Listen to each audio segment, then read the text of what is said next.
Aujourd'hui, on s'intéresse à un concept essentiel en mathématiques, la construction du nombre. Comprendre comment les élèves passent du simple comptage à la véritable compréhension du nombre. C'est un enjeu clé à l'école maternelle et aussi au cycle 2. On va voir ensemble les modèles d'apprentissage proposés par Bricio et Gelman, ainsi que les différentes fonctions du nombre.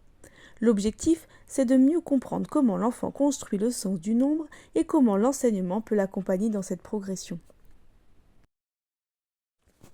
Il existe plusieurs modèles d'apprentissage dans la construction du nombre.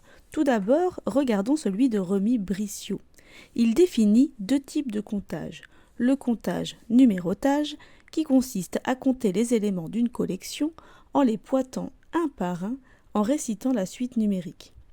Du point de vue d'un élève, pour qui le pointage est couramment utilisé pour nommer les objets, cela peut être ambigu. Ensuite, le comptage dénombrement, qui consiste à déplacer les objets comptés, à les entourer, afin que le mot nombre désigne plusieurs objets. Pour savoir compter, un bilan de ces apprentissages peut être fait avec les 5 principes définis par Rochelle Gelman. Rochelle Gelman est professeure émérite de psychologie de l'université Rutgers aux États-Unis. Voici ces étapes. Tout d'abord, le principe de suite stable, c'est la connaissance de la suite orale des nombres. Ensuite, le principe de la correspondance terme à terme, la correspondance de chaque objet de la collection à un mot de la suite des nombres dans l'ordre. Puis, le principe d'indifférence de l'ordre, l'ordre dans lequel les objets sont énumérés n'influe pas le résultat. Le principe d'abstraction, on ne prend pas en compte la nature des objets de la collection ou certaines propriétés des objets de la collection, la couleur, la taille par exemple. Pour finir, le principe cardinal, le dernier mot nombre prononcé, représente à lui seul la quantité d'objets de la collection. Au concours, il est important de connaître ces 5 principes afin d'analyser les difficultés des élèves.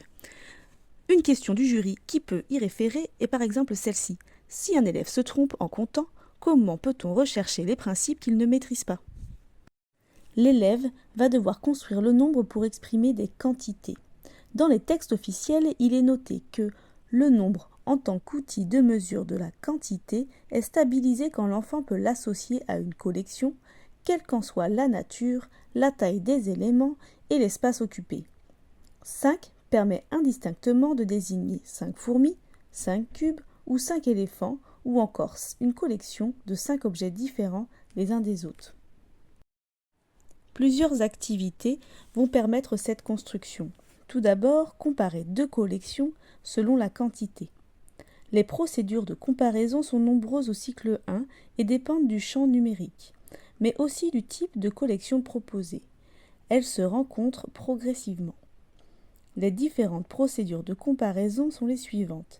La perception par la vue, lorsqu'il y a une grande différence entre les collections à comparer. Peu, beaucoup. La correspondance, terme à terme, entre les éléments de 2 collections, lorsqu'une, au moins, des collections est déplaçable. S'il reste des éléments pour l'une des collections, elle contient plus d'éléments. Le comptage des 2 collections en écoutant quand la comptine numérique est la plus longue.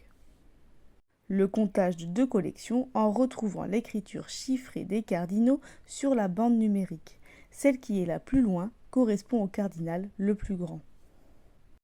Et enfin, le comptage de 2 collections en connaissant par cœur la réponse. 7, c'est plus grand que 5. Les enfants vont devoir apprendre à construire une collection de même cardinal qu'une collection donnée.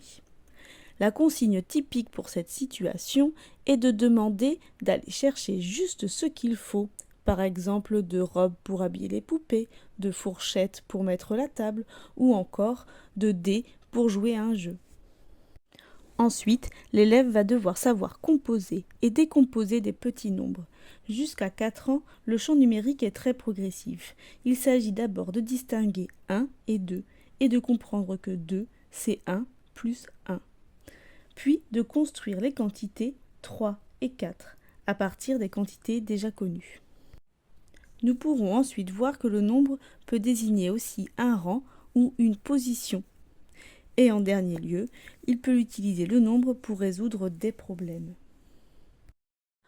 En résumé, la construction du nombre est un processus progressif et complexe, qui va bien au-delà du simple fait de réciter la suite numérique. Les modèles de Gell-Mann et Bricio nous montrent que l'enfant passe par différentes étapes, du comptage mécanique à la compréhension du cardinal, puis à la maîtrise des relations entre les nombres.